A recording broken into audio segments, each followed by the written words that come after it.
India is the land of yoga and is home to many yoga schools. What makes the Govardhan School of Yoga different from other schools of yoga? The unique context of the philosophy and its practice. Let's discuss the context of the philosophy. The authenticity and the integrity of the ancient spiritual tradition of Ashtanga Yoga process is presented in an eco-friendly, natural ambience, with an opportunity to understand and practice elements of the Nava-Vidha ninefold Bhakti Yoga practice.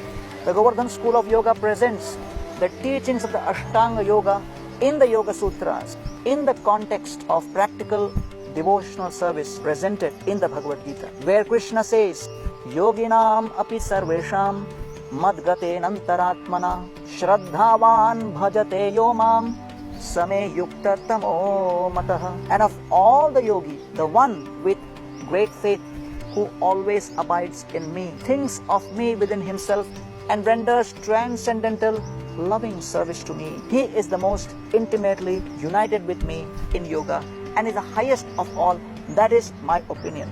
In the Srimad Bhagavatam, 3rd canto, 28th chapter, 1st verse, Lord Kapiladev, incarnation of the Lord, explains this to his mother, Devabhuti. Yogasya lakshanam vakshe sarijasya nripatmaje mano yenaiva vidhina prasannam yati satpatham. My dear mother, now I shall explain to you the system of yoga, the object of which is to concentrate the mind.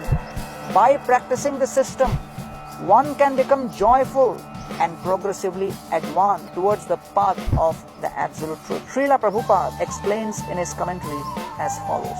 Lord Kapila, the personality of Godhead, who is the highest authority on the yoga, explains that the target of all yoga is to realize Lord Vishnu. Ashtanga Yoga is therefore part of a Vaishnava practice.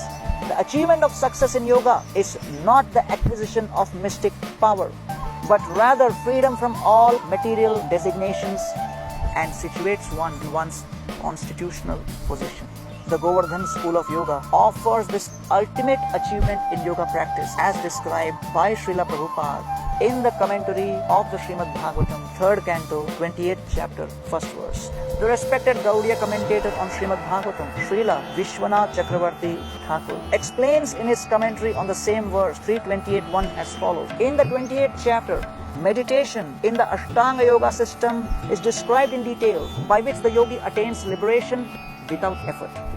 Teaching devotion to himself in chapter 26 and speaking about Sankhya mixed with Bhakti in chapter 27 and 28, the Lord now begins to speak about Ashtanga Yoga mixed with Bhakti. In the commentary to the 13th verse, Srila Vishwanath Chakravarti Thakur explains meditation on the Lord, the third anga of the 9-limbed Bhakti process known as Smaranam, becomes the 7th process, Dhyana, in Ashtanga Yoga. This is for attaining liberation. Taking this opportunity, Kapila describes the form used by both devotees and yogis for meditation. Krishna also speaks about Ashtanga Yoga to Uddhava in the 11th canto of Srimad Bhagavatam, chapter 14. Shukadeva Goswami also speaks about Ashtanga Yoga to Maharaj Parikshit in the 2nd canto, 1st chapter.